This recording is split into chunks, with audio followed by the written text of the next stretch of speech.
Всем привет! И вот у нас сегодня уже 13-й день, и у нас есть перемены в нашей жизни. Мы с Мариной поменялись местами. Да, я приветствую вас. Перемена большая. И мы рады видеть вас. Мы уже перешагнули за вторую половину нашего адвента. Это значит, что скоро мы уже будем приближаться с вами к концу. И сегодня мы с вами поговорим О любви. Мы с вами поговорим о любви. Конечно, мы все наши дни, все уроки, это дни о любви, это отношения наши. Но сегодня мы поговорим о об любви, особенной, о да. любви, о любви, да, о любви, о любви, о любви. И мы назвали нашу тему Говори, я гибкость. тебе уступаю. Мы назвали нашу тему гибкость и твердость. В отношениях наших мы должны быть в двух таких состояниях, в твердом и в мягком, друг по отношению друг к другу. Ну, не так, как вода твердая и мягкая, твердая, когда лед, мы не должны быть холодными, как лед, но мы должны быть твердыми и мягкими. Мы должны быть твердыми в каких-то своих принципах, не в своих, а в библейских принципах брака и в библейских принципах отношений между людьми. И мы должны быть мягкими для того, чтобы уметь строить близкие, доверительные отношения друг с другом. И тут может быть единственный ответ, и ответ этот записан в послании к Коринфянам 13 главе, когда Бог говорит о том, что через апостола Павла, что вы можете быть очень помазанными, очень сильными в каких-то вещах, у вас могут быть дары, таланты, Бог может очень сильно вас использовать в служении, в каких-то других вещах. Вы можете быть очень добрым, вы можете много служить, но если у вас нет любви, то все это не имеет никакого значения, потому что судимы мы будем за наши отношения друг к другу. И апостол Павел, он говорит в этой главе, что очень много дел можно делать, очень много вещей, можно помогать, можно вести различного рода служения, можно служить даже людям, можно быть, как Марина сказала, можно быть даже добрым, можно делать все, что угодно. Но если при этом не имеешь любви, во-первых, апостол Павел, он говорит, что это бесполезно. Бесполезно для вас же. Кому-то это может помочь. Понятное дело, что любое служение, мы для кого-то делаем что-то, это помогает. Но для тебя лично для этого человека, кто это делает без любви, пользы никакой не приносит. Потому что мы возвращаемся к Богу, к Отцу с любовью. Любовь, она будет всегда с нами. И без любви все, что бы мы ни делали, это будет грубо. Мы очень часто в своих отношениях и с разными людьми, и уж тем более в браке, и даже в отношениях с Богом, особенно это прослеживается в отношениях с Богом, то, как мы идем за Богом, мы тяготеем на сторону закона. Как должно быть, как написано. Мы любим говорить, вот написано, так должно быть. И есть очень много правил, которые касаются семейной жизни в браке и в отношениях. И мы говорим, вот надо так, там есть какие-то правила, которые касаются нашей церковной жизни. И мы все стараемся их в своей семейной жизни выполнять. Вот. Но Иисус делает очень четкое различие. Он несколько раз, когда законники, фарисеи, книжники приходят к нему и говорят, а вот в законе Моисеевом написано так, а вот этому человеку надо сделать так. И ученики его тоже так делали. Надо так. А Иисус всегда сводит фокус закона и обращает фокус людей на отношения друг с другом и на то, чтобы мы узнавали характер Бога. Он говорит, что не мы для субботы, а суббота для нас. Он говорит о том, что закон — это хорошо, должны быть какие-то правила, какой-то порядок, но в первую очередь закон и правила, они не должны быть поводом для того, чтобы судить друг друга. Но мы должны понимать, что Слово Божье содержит истины, и все эти истины, в основном, они касаются отношений наших друг с другом. В Новом Завете мы не найдем никаких правил там, ритуальной жизни верующего человека, литургии, там, хода служения, любых таких вещей. В Новом Завете их, в принципе, нет. И Бог уже исполнил закон, Иисус исполнил закон на кресте, и нам нет нужды вмешивать в свою жизнь какие-то вещи, которые будут утягощать наш брак и делать нас законниками. Я сейчас говорю на очень сложную тему. Я хочу, чтобы у вас была мудрость от Бога понимать и принимать такие вещи, потому что очень многие мужья и жены, они руководствуются законом по отношению друг к другу. Что это может быть за закон? Это может быть, ну, мы возьмем любой стих из Библии, там муж глава семьи, и нас может на этой теме очень сильно понести. Или мы, что жена из 31 главы книги «Притч» должна быть такая-то, такая, и нас уже понесло, да, мы уже хотим в совершенстве исполнить какой-то закон. Или написано, что не властны над своим телом, и мы уже начинаем друг другу тыкать, что ты не властен, и я не властна, и мы все не властны, начинается бардак в интимной жизни. Да, это все правда, написано так, написано и так, написано и так. И мы должны понимать, что то, что написано, это для нас очень важно, это важные моменты, это истина, то, что Да, написано, это это Слово истина, Божье, да. это Слово Божье. Но если при этом написано, нету любви в сердце, то это написано становится буквой закона. А что делают по закону, не исполняющим закон? Убивают, побивают камнями, осуждают, понимаете? Но мы не осуждаем друг друга, потому что мы исполняем то, что написано, с любовью. И как Марина сказала, что вот эти все, нет сегодня таких правил там в Новом Завете, там, например, взять литургия там, или еще что-то. Оно, конечно, не то чтобы их нету. Эти правила, они, конечно, есть. Внутри церкви Да, установлены, и это просто правильно, возьмите да. внутри церкви установленные правила. Литургия, она существует. Но если вдруг, например, в конце служения пастор не озвучил молитву «Отче наш», то это не грех. Поймите, это не грех, это не закон такой, что если ты не помолился «Отче наш» в конце служения, все, ты не исполнил служение. Такого не должно быть в нашей жизни повседневной. Ну, в первую очередь, по отношению друг к другу. Конечно, по отношению друг к другу. Мы люди, ну не помолился «Отче наш». Ну, хорошо, мы люди, ну не помыла сегодня жена посуду. Возьми, муж, помой посуду, встань. Нет закона, мы не под законом сегодня, мы не под правилами. В первую очередь у нас должна быть между собой любовь.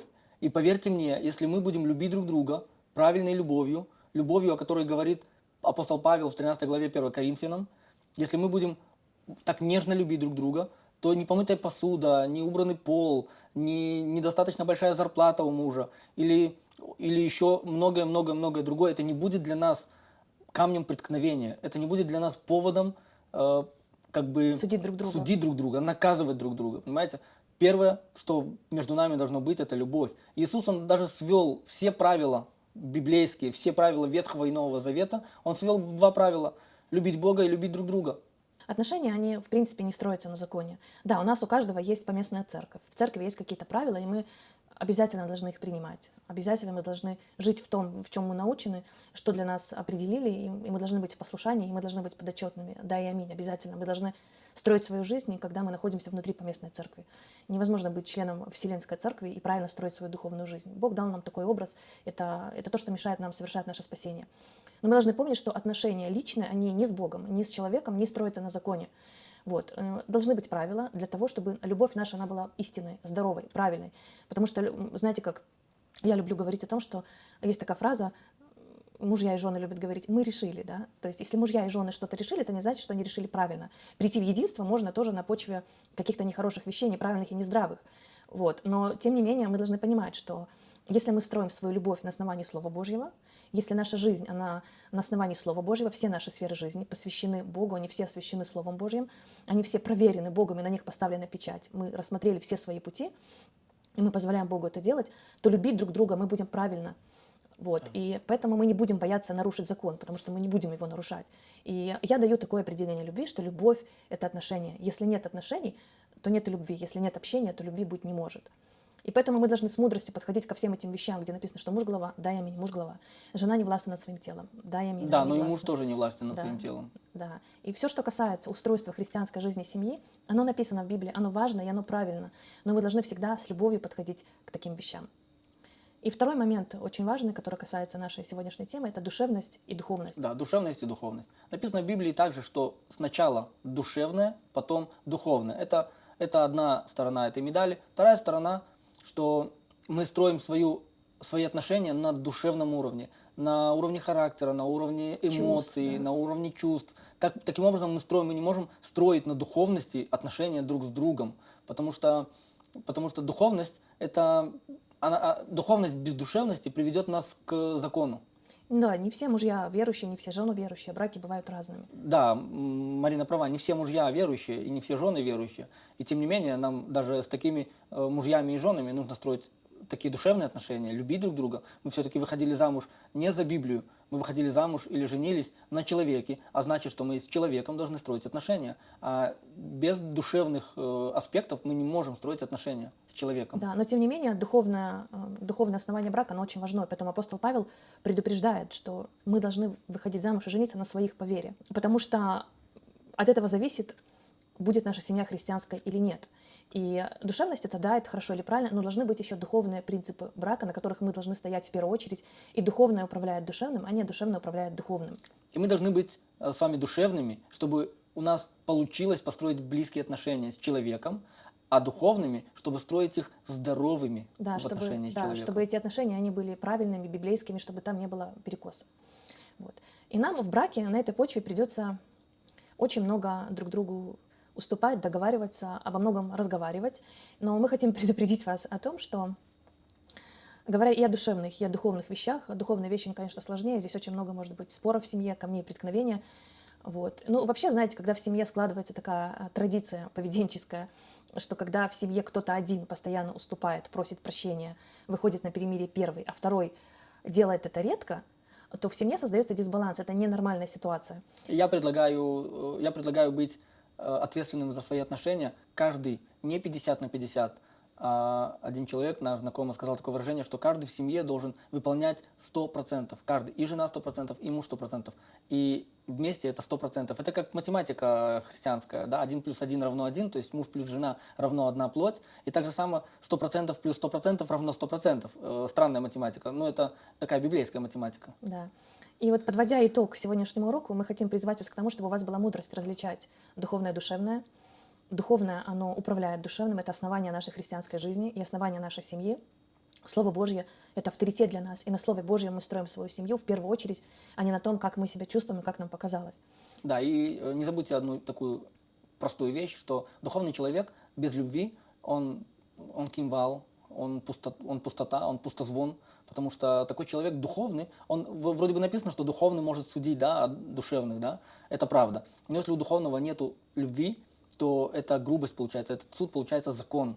А Бог нас призвал к миру, к любви, к порядку и все делать с любовью. Да, вспомните, когда к нему привели блудницу, женщину, увлеченную в прелюбодеянии.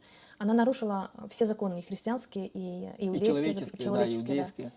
Иисус не сказал, что ты не сделала ничего плохого. Нет, она сделала плохо, и она сделала серьезный грех. Но Иисус не сказал ей: уйди, грязная женщина, что с тобой поделаешь. Нет, он покрыл ее любовью. Люди, которые привели эту женщину, они были на то время, да, они были фарисеи, там, саддукеи, они были такие духовные, такие все Но даже им Бог не позволил раввины, судить даже ее. все такие прям правильные. И Иисус, он просто поднял голову и сказал: ребята, а кто из вас без греха? Бросьте камень первыми. Где вы ее взяли, эту женщину? Вы смотрели, наблюдали за ней? Так у вас глаза нечистые, получается. И они все разошлись, никто не осудил ее. И он просто сказал ее: где твои осудители? Где те, кто хотел тебя осудить? Их нету. И я тебя, говорит, за это не осуждаю. Но, иди дальше и не греши. Он пустил ее и сказал: дальше не греши. Иисус, он любил таких людей. Он пришел к таким людям. И в семьях может быть очень много суда. Мужья очень много судят жен, жены очень много судят мужей. И мы должны бояться таких вещей, потому что Иисус нас серьезно предупредил о том, что каким судом вы судите друг друга, в том числе мужа и жену, таким судом будете вы судимы. Это очень серьезные вещи перед Богом.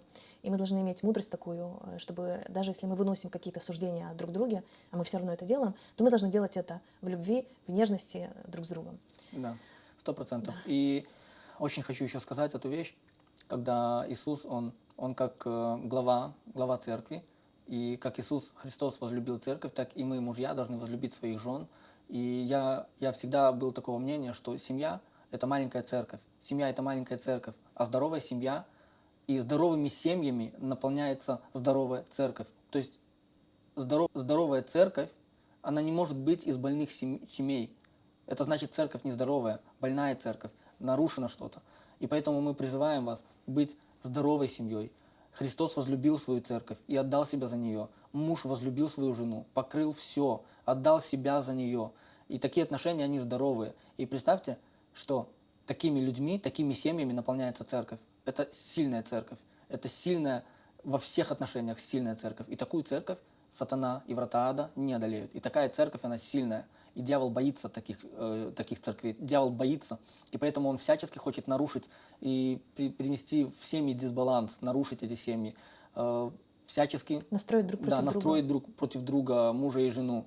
И мы должны понимать эти вещи и в этом быть правильно поставлены, правильно научены. Поэтому мы призываем вместе с нами иметь правильные отношения, иметь компромиссы, не идти, как, знаете, как баран, вот упертыми такими быть. Нет.